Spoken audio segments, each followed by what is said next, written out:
Hello friends, कैसे हैं आप लोग। आई होप कि आप लोग अच्छे होंगे। दोस्तों, स्वागत है आपको अपने यूट्यूब चैनल मोडर लर्निंग क्लासेस में। दोस्तों, आज हमारे पास है क्लास 10th का ऑब्जेक्टिव क्वेश्चन जो कि 2022 में पूछा गया था। ठीक है, आइए जानते हैं इसमें से कम 10 नंबर का पूछेगा ही पूछेगा। ठीक है, तो आइए जानते हैं। क्वेश्चन है पहला नंबर कि मेंडल ने अपने आनुवांशिक प्रयोग हेतु किस पौधे का उपयोग किया था। यानी कि मेंडल ने जो आनुवांशिक जो प्रयोग किया था उसने किस पौधे का चयन किया था। तो ऑप्शन ए में है गुलाब, बी में है आम, सी में है मटर और डी में है आलू। तो किस पौधा का उपयोग किया था, तो आपको पता होना चाहिए कि मेंडल ने अपने प्रयोग हेतु किसका पौधा का चयन किया था, मटर का पौधा, यानी कि ऑप्शन नंबर ए हो जाएगा। ठीक है, ए आगे आता है दो में कि किस प्रकार के श्वसन में अधिक ऊर्जा मुक्त होती है। तो आपको भी शायद पता होगा कि किस प्रकार के, यानी कि श्वसन जो होता है दो प्रकार की होती है, वायवीय श्वसन और अवायवीय श्वसन। ठीक है, वायवीय श्वसन जो होता है ऑक्सीजन की उपस्थिति में होता है और ये अधिक ऊर्जा मुक्त होती है, और दूसरा का होता है अवायवीय श्वसन जिसमें कम ऊर्जा मुक्त होती है।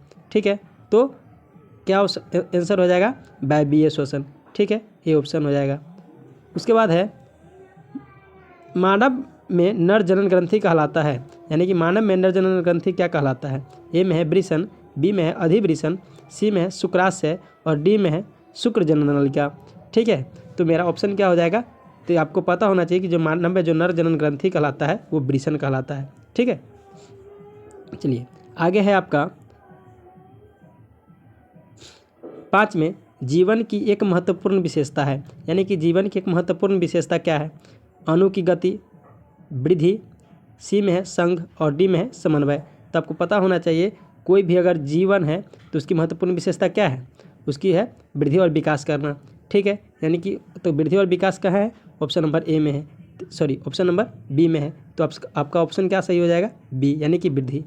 ठीक है, आगे है स्वपोषी पोषण होता है, यानी कि स्वपोषी पोषण किस में होता है। ए में है पौधों में, बी में है कवकों में, सी में है कुछ प्रोटिस्टा और प्रोकैरियोट्स में और डी में है ए और सी दोनों में। यानी कि स्वपोषी पोषण किस में होता है, तो आपको पता होना चाहिए कि वैसे जीव या पौधे जिसमें क्लोरोप्लास्ट होते हैं या क्लोरोफिल होते हैं। ठीक है, यानी कि क्लोरोफिल कहाँ होता है, क्लोरोप्लास्ट में होता है।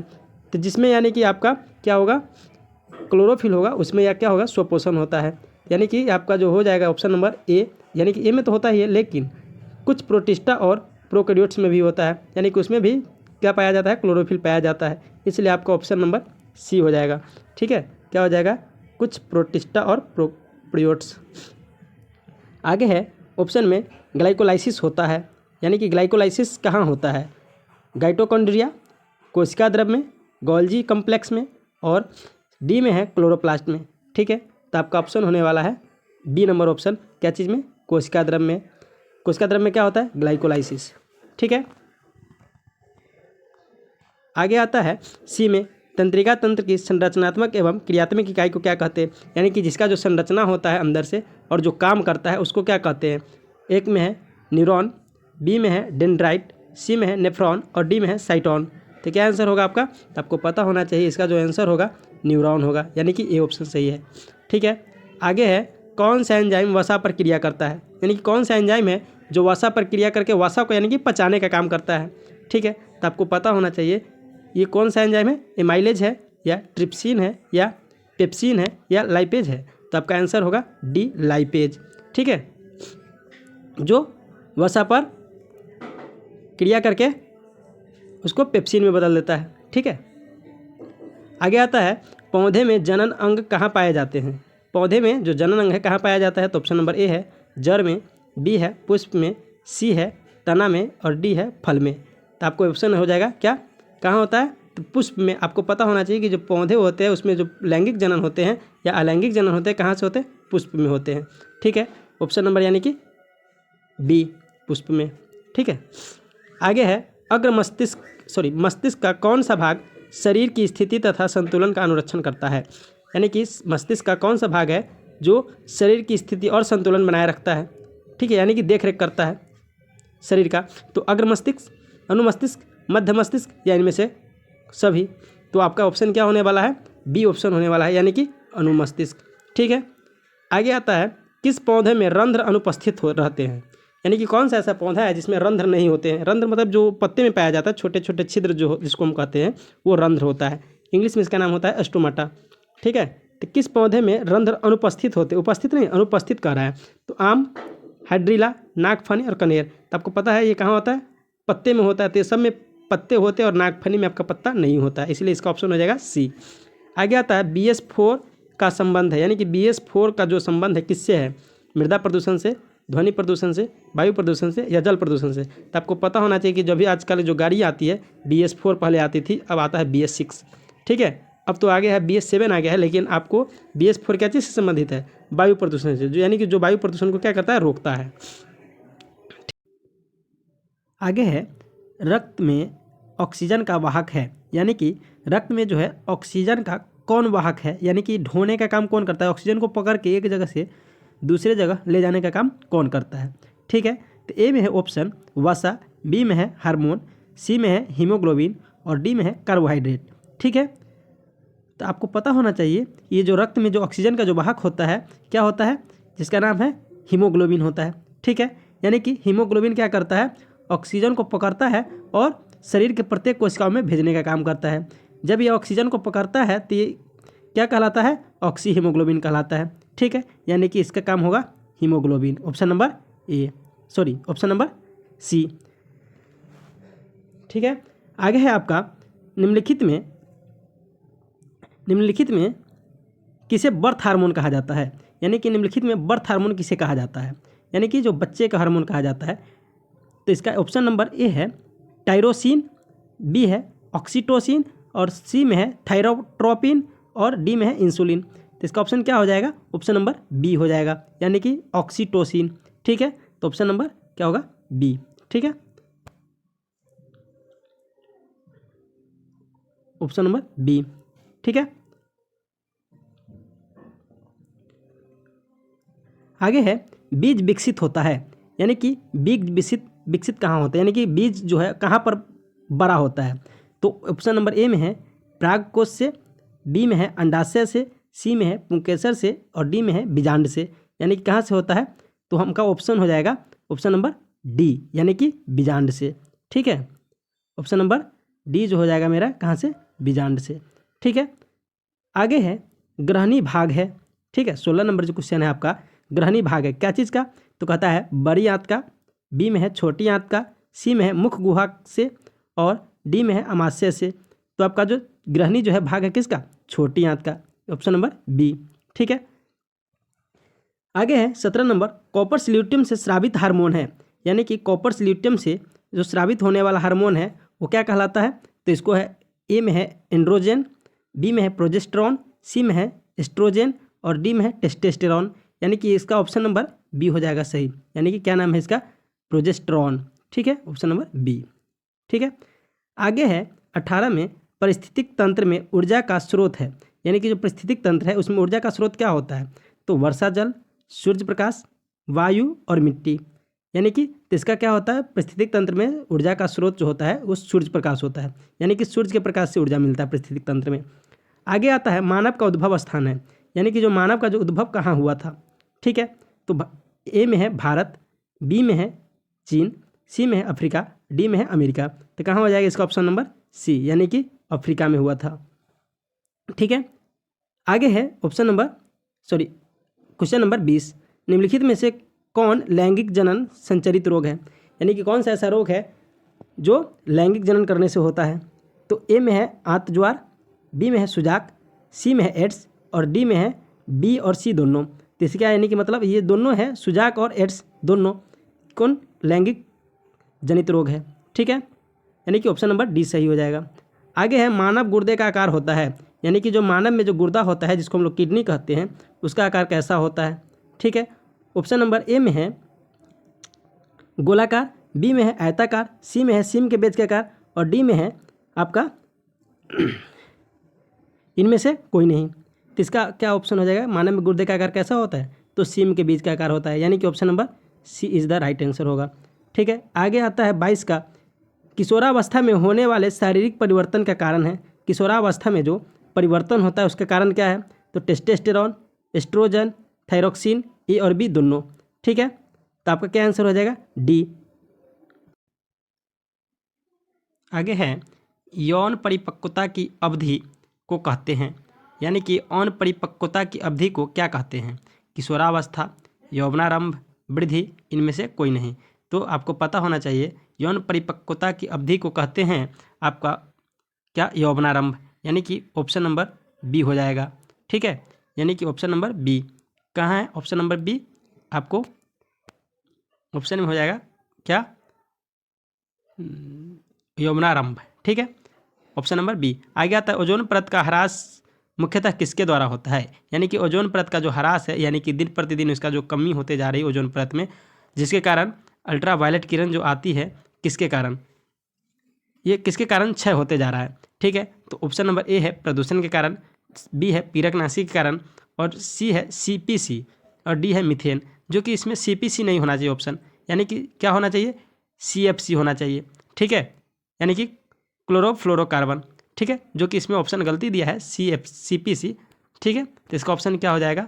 ऑप्शन नंबर हो जाएगा आपका सी इज़ द राइट आंसर। ठीक है, क्लोरोफ्लोरोकार्बन, सीपीसी, यानी कि इसके जगह पर होगा सीएफसी। ठीक है, आगे आता है 25 में तालाब किस प्रकार की पारिस्थितिक तंत्र है? यानी कि तालाब जो है आपका किस प्रकार का पारिस्थितिक तंत्र है? ए में है कृत्रिम, बी में है प्राकृतिक, सी में है अजैविक, और डी में है इनमें से कोई नहीं। तो तालाब किस प्रकार का पारिस्थितिक तंत्र है? आपका कृत्रिम है, यानी कि इसको बनाते हैं लोग। ठीक है, आगे है आपका निम्न में कौन पारिस्थितिक तंत्र में अधिकतम संख्या में मौजूद होते हैं? यानी कि निम्न में कौन अधिकतम संख्या में मौजूद होते हैं? ऑप्शन नंबर ए है उत्पादक, बी है शाकभक्षी, सी है मांसभक्षी, और डी में है सर्वभक्षी। यानी कि जो उत्पादक है जो उत्पादन करते हैं, शाकभक्षी मतलब जो साग सब्जी खा के रह जाते हैं, मांसभक्षी मतलब जो मांस खाते हैं, और सर्वभक्षी मतलब जो सभी को खाते हैं। यानी कि इसका ऑप्शन नंबर हो जाएगा आपका ए, यानी कि उत्पादक। ठीक है, आगे आता है जीवों की उत्पत्ति को पहले पृथ्वी पर निम्नलिखित में से क्या नहीं था? ऑप्शन नंबर ए है कार्बन डाइऑक्साइड, बी है NO2 यानी कि नाइट्रोजन, सी है कार्बन डाइऑक्साइड सी है ऑक्सीजन, और डी है इनमें से सभी। तो आपको ऑप्शन इसमें से क्या हो जाएगा? जब पृथ्वी पर जीवों की उत्पत्ति हुई तो इसमें से कोई नहीं था, यानी कि इनमें से सभी था, सभी ऑप्शन हो जाएगा। ठीक है, आगे आता है भारत में उत्पादित प्रत्यावर्ती विद्युत धारा की आवृत्ति है, यानी कि जो भारत में जो प्रत्यावर्ती धारा है उसका कितना आवृत्ति होता है? तो ऑप्शन नंबर डी हो जाएगा 50 हर्ज। ठीक है, आगे है 1 माइक्रो एम्पियर विद्युत धारा है, यानी कि 1 माइक्रो एम्पियर विद्युत धारा कितना होता है? तो 10⁻⁷ एम्पियर, 10⁻⁶ एम्पियर, 10⁻⁵ एम्पियर, 10⁻⁴ एम्पियर, यानी कि हम कह सकते हैं 10⁻⁷ एम्पियर इसका आंसर होगा। ठीक है, आगे है आपका ननौरा नाभिकीय विद्युत संयंत्र किस राज्य में स्थित है? यानी कि जो ननौरा नाभिकीय विद्युत संयंत्र है वो किस राज्य में है? यानी कि ऑप्शन नंबर ए है राजस्थान, बी है गुजरात, सी है महाराष्ट्र, डी है उत्तर प्रदेश। यानी कि ऑप्शन नंबर इसका क्या हो जाएगा? बी। क्या हो जाएगा? गुजरात। ठीक है, यानी कि इसका ऑप्शन नंबर बी होगा राइट आंसर। आगे आता है कहता है स्पेक्ट्रम प्राप्त करने के लिए किसका उपयोग होता है? यानी कि जो हमको स्पेक्ट्रम प्राप्त करना होता है तो इसमें से हम किसका उपयोग करते हैं? तो ऑप्शन नंबर ए है अवतल दर्पण का, बी है उत्तल दर्पण का, सी है प्रिज्म का, और डी है कांच की सिल्ली का। तो आपको ऑप्शन नंबर सी होगा राइट आंसर। किसका? प्रिज्म का उपयोग करते हैं जब हमको क्या करना होता है? स्पेक्ट्रम प्राप्त करना होता है, यानी कि 7 कलर प्राप्त करना होता है। तो आगे आता है लेंस द्वारा आवर्धित काल्पनिक प्रतिबिंब तब बनता है जब वस्तु रहती है, यानी कि लेंस द्वारा जो आवर्धित और काल्पनिक प्रतिबिंब बनता है कब बनता है? वस्तु कहाँ रखते हैं? तो ऑप्शन नंबर ए है अनंत पर, बी है फोकस और लेंस के बीच, डी है फोकस पर, और सी है फोकस दूरी और दोगुनी फोकस दूरी के बीच। तो ऑप्शन नंबर क्या हो जाएगा इसका? यानी कि कहाँ पर रखेंगे? ऑप्शन नंबर बी हो जाएगा आपका फोकस और लेंस के बीच रखेंगे तब जो है हमारा आवर्धित और काल्पनिक प्रतिबिंब बनता है, यानी कि ऑप्शन नंबर बी इसका राइट आंसर होगा। ठीक है, आगे है नेत्र द्वारा किसी वस्तु का कैसा प्रतिबिंब बनता है? वास्तविक, उल्टा तथा बड़ा, बी में है काल्पनिक सीधा तथा छोटा, सी में है काल्पनिक उल्टा तथा बड़ा, डी में है वास्तविक उल्टा तथा छोटा। तो आपको पता होना चाहिए कि जिसमें जो नेत्र द्वारा जो प्रतिबिंब बनता है वास्तविक बनता है, उल्टा बनता है और छोटा बनता है। ठीक है, ऑप्शन नंबर यानी कि क्या हो जाएगा? डी इज़ राइट आंसर हो जाएगा, यानी कि इसका डी ऑप्शन जो है सही हो जाएगा। ठीक है, यानी कि कौन ऑप्शन सही हो जाएगा? डी। ठीक है, आगे है विद्युत परिपथ में विद्युत धारा को मापने के लिए क्या उपयोग होता है?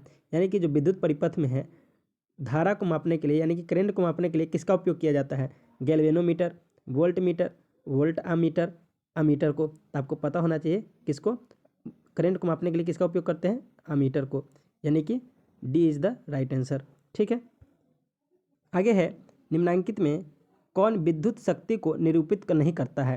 यानी कि कौन है इसमें से जो विद्युत शक्ति को नहीं निरूपित करता है? यानी कि ऑप्शन ए में है वी आई, बी में है वी स्क्वायर आई आर, सी में है आई स्क्वायर आर और डी में है आई आर स्क्वायर। ठीक है, तो इसका ऑप्शन डी हो जाएगा आई आर स्क्वायर। ठीक है, यानी कि ये रॉन्ग आंसर चुनना है। ठीक है, आगे है 36 में निम्नलिखित में से किसी वस्तु का वास्तविक प्रतिबिंब कौन बना सकता है? यानी कि इसमें जो ऑप्शन दिया है निम्नलिखित में से किसी वस्तु का वास्तविक प्रतिबिंब कौन बना सकता है? तो ऑप्शन ए है कांच की पट्टिका, बी है उत्तल लेंस, सी है अवतल लेंस और डी है इनमें से कोई नहीं। तो आपको पता होना चाहिए कि जो वास्तविक जो लेंस प्रतिबिंब बनाता है ये उत्तल लेंस बनाता है, यानी कि ऑप्शन नंबर बी। ठीक है, आगे है किसी बिंदु स्रोत से निकलकर किरणें किसी लेंस से अपवर्तित होकर जिस बिंदु पर मिलते हैं उसे कहते हैं। यानी कि किसी बिंदु स्रोत से जब कोई किरण निकलती है और लेंस से अपवर्तन के बाद जिस बिंदु पर मिलती है उसे क्या कहते हैं? वक्रता केंद्र, बी में है प्रतिबिंब बिंदु, सी में है फोकस और डी में है प्रकाश केंद्र। तो आपको पता होना चाहिए कहाँ पर मिलता है? प्रतिबिंब बिंदु पर, यानी कि ऑप्शन नंबर बी हो जाएगा। आगे है फोटोग्राफी कैमरा का अभिदृश्यक होता है। यानी कि फोटोग्राफी कैमरा का जो अभिदृश्यक होता है कैसा होता है? अवतल दर्पण होता है, अवतल लेंस होता है, उत्तल लेंस होता है या उत्तल दर्पण होता है। ठीक है, तो आपको पता होना चाहिए कि इसका आंसर क्या होगा? उत्तल लेंस होता है इसका। ठीक है, यानी कि ये जो उत्तल लेंस होता है कैसा होता है? उभरा हुआ। तो ये जो अभिदृश्यक होता है कैमरा का कैसा होता है? उभरा हुआ होता है। आगे आता है किसी शब्दकोश में पाए गए छोटे अक्षरों को पढ़ते समय आप निम्न में से कौन सा लेंस पसंद करेंगे? यानी कि किसी शब्दकोश में यानी कि डिक्शनरी में पाए गए छोटे अक्षरों को पढ़ने के लिए, जो छोटा छोटा अक्षर रहता है उसको पढ़ने के लिए आप कौन सा लेंस को पसंद करेंगे? तो ऑप्शन ए में है 50 सेंटीमीटर फोकस दूरी का एक अवतल दर्पण और बी में है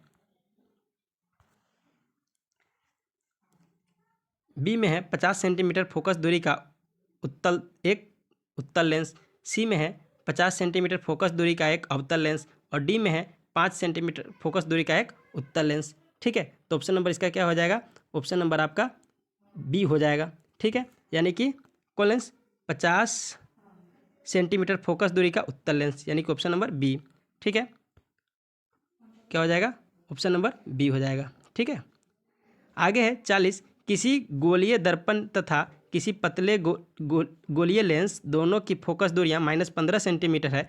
दर्पण तथा लेंस संभवतः है, यानी कि किसी गोलीय दर्पण की किसी पतले गोलीय लेंस दोनों की फोकस दूरियां -15 सेंटीमीटर है। तो दर्पण संभवतः कैसा होगा?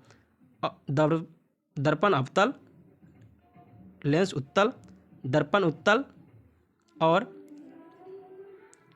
दर्पण उत्तल, लेंस अवतल या दोनों अवतल या दोनों उत्तल। तो ऑप्शन नंबर आपका क्या हो जाएगा? बी ऑप्शन सही हो जाएगा, यानी कि दर्पण उत्तल और लेंस अवतल हो जाएगा, यानी कि ऑप्शन नंबर बी हो जाएगा सही। ठीक है,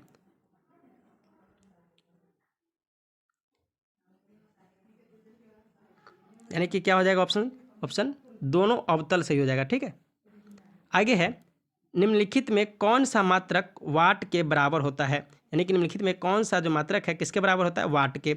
यानी कि ऑप्शन नंबर ए है जूल पर सेकेंड, बी है जूल प्रति सेकेंड स्क्वायर और सी है जूल इन्वर्स सेकेंड इन्वर्स और डी है जूल -2 और सेकेंड -2। ठीक है, तो इसका ऑप्शन क्या हो जाएगा? ऑप्शन ए सही हो जाएगा, यानी कि जूल पर सेकेंड। ठीक है, यानी कि इसका ऑप्शन क्या हो जाएगा? जूल पर सेकेंड, ऑप्शन नंबर ए। क्या हो जाएगा? ऑप्शन जूल पर सेकेंड। ठीक है, आगे है विद्युत हीटर के तार की कुंडली बनी होती है। यानी कि जो विद्युत हीटर है उसकी तार की जो कुंडली होती है क्या चीज़ की रहती है? ऑप्शन ए तांबा की, बी जस्ता की, सी टंगस्टन की और डी नाइक्रोम की। तो क्या होता है आपको पता होगा, जब पढ़े होइएगा। चैप्टर का नाम है विद्युत तब उसमें आपको पता होगा कि क्या चीज़ में आता है, नाइक्रोम की। ठीक है, आगे है 43, किस परिपथ का वह गुण जो विद्युत ऊर्जा को उष्मा में बदल देता है। ठीक है, कहता है किसी परिपथ का वह गुण जो विद्युत ऊर्जा को उष्मा में बदल देता है, क्या कहलाता है, प्रतिरोध कहलाता है, धारा कहलाता है, विभवांतर कहलाता है, या शक्ति कहलाता है। ठीक है, तो ऑप्शन क्या हो जाएगा आपका, ऑप्शन जो हो जाएगा ये हो जाएगा प्रतिरोध। ठीक है, किसी परिपथ का वह गुण जो विद्युत ऊर्जा को उष्मा में बदल देता है क्या कहलाता है, प्रतिरोध कहलाता है। आगे है 44 नंबर, एक विद्युत सेल में से धारा प्राप्त करने पर इसके सिरों के बीच विभवांतर का मान होता है। यानी कि एक विद्युत सेल से धारा प्राप्त करने पर इसके सिरों के बीच विभवांतर का मान होता है क्या, विद्युत वाहक बल से अधिक, विद्युत वाहक बल से कम, विद्युत वाहक बल से दोगुना, और विद्युत वाहक इनमें से कोई नहीं। ठीक है, यानी कि डी ऑप्शन है, इनमें से कोई नहीं। ठीक है, तो क्या ऑप्शन हो जाएगा, ऑप्शन नंबर आपका बी हो जाएगा, यानी कि विद्युत वाहक बल से कम होता है। ठीक है, ऑप्शन नंबर बी। आगे है अनवीकरणीय ऊर्जा का स्रोत है, इनमें से कौन है जो अनवीकरणीय ऊर्जा का स्रोत है। ठीक है, तो ऑप्शन नंबर क्या हो जाएगा, ए है कोयला, बी है पवन, सी में है जल, और डी में है सूर्य। अनवीकरणीय यानी कि जिसको एक बार उपयोग करने के बाद दोबारा उपयोग नहीं कर सकते हैं, तो क्या हो जाएगा इसका ऑप्शन ए कोयला। ठीक है, चलिए आगे है किसी चालक तार से प्रवाहित विद्युत धारा में गतिशील कण होता है। यानी कि किसी चालक तार से प्रवाहित विद्युत धारा में गतिशील कण होता है, क्या होता है, न्यूट्रॉन, प्रोटॉन, इलेक्ट्रॉन, और इनमें से कोई नहीं। तो आपको क्या होता है उसमें, यानी कि चालक तार से जो धारा प्रवाहित होता है उसमें क्या रहता है, इलेक्ट्रॉन रहता है। ठीक है, यानी कि ऑप्शन नंबर सी होता है। आगे है 48 नंबर क्वेश्चन, क्या है, कहता है 12 वोल्ट विभवांतर के दो बिंदुओं के बीच 2 कूलम आवेश को ले जाने में कितना कार्य किया जाता है। यानी कि जो 12 वोल्ट विभवांतर है, दो बिंदुओं के बीच 2 कूलम आवेश को ले जाने में कार्य किया जाता है, यानी कि 2 जूल, 6 जूल, 12 जूल और 24 जूल। तो क्या आंसर हो जाएगा, डी हो जाएगा, यानी कि किए गए काम को दुगुना होता है, यानी कि 24 जूल। आगे है वोल्ट बराबर होता है किसका, कूलम पर जूल का, या जूल पर कूलम का, या जूल पर एम्पियर का, या डी में एम्पियर पर जूल का।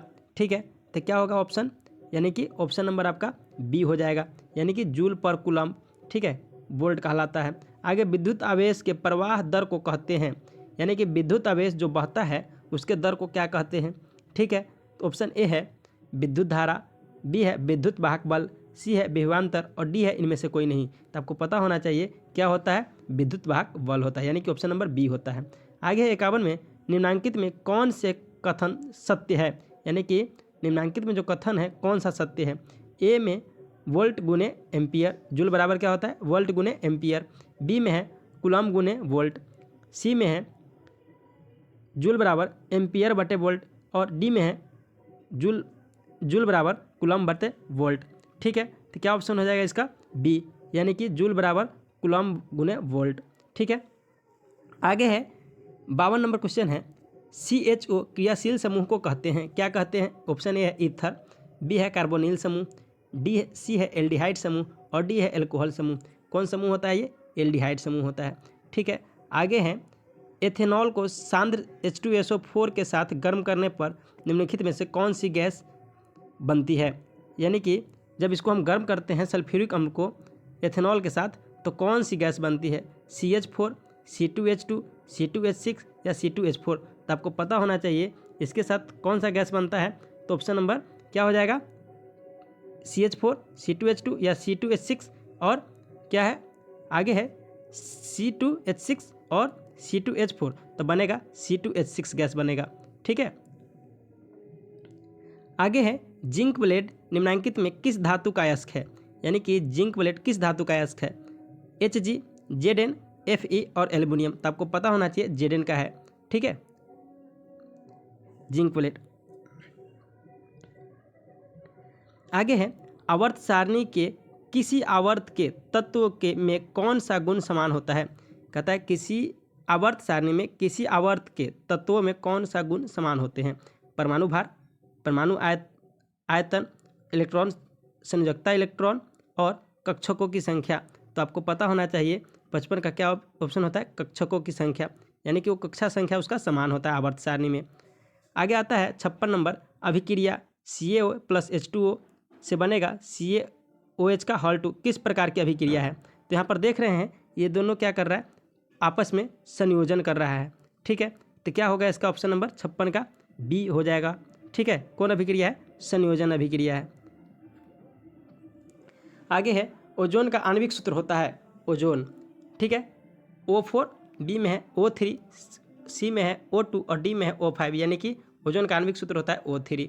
आगे आता है 58 में, pH का कौन सा मान क्षारक विलयन को निरूपित करता है?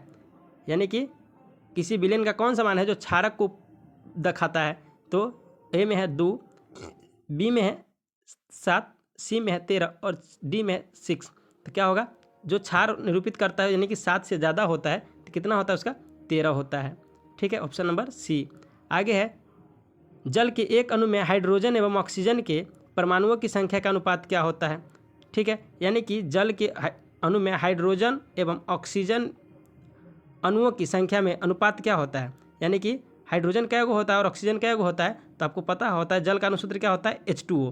तो H2O यानी कि H2O में क्या गो H, तो 2 गो H और 1 गो O, यानी कि इसका क्या हो जाएगा? 2:1। ठीक है, ऑप्शन नंबर बी। ठीक है, आगे है 60 नंबर क्वेश्चन, निम्नांकित संकेतों द्वारा व्यक्त तत्वों में कौन सा धातु है? यानी कि निम्नांकित संकेत में जो तत्व व्यक्त किया गया है उसमें कौन सा धातु है? ऑप्शन ए है ए 9 और 19, बी है बी 12 और 24, सी 6 और 12 और डी है 8 और 16। तो क्या ऑप्शन हो जाएगा आपका सही? मैग्नीशियम के परमाणु संख्या कितना होता है? 12 और इसका परमाणु भार 24 होता है, तो इसका बी ऑप्शन सही हो जाएगा। ठीक है, अम्लीय ऑक्साइड के विलयन का पीएच क्या होता है? जो अम्लीय होता है उसका पीएच मान कितना होता है? 12, 7, 8, 4। तो ऑप्शन नंबर क्या हो जाएगा? 4, यानी कि जो अम्लीय विलयन होता है उसका पीएच मान कितना होता है? 4 होता है। आगे आता है सबसे कठोर प्राकृतिक पदार्थ क्या है? यानी कि जो प्रकृति में सबसे कठोर है वो क्या होता है? तो आपको पता है हीरा होता है। ठीक है, यानी कि ऑप्शन नंबर सी। तो आज के लिए इतना ही, मिलते हैं नेक्स्ट वीडियो में। अगर वीडियो कैसा लगा, अच्छा लगा हो तो प्लीज़ एक लाइक करें और कमेंट करके बताएं कि वीडियो कैसा लगा, और अच्छा लगा हो तो प्लीज़ अपने दोस्तों को शेयर ज़रूर करें। धन्यवाद।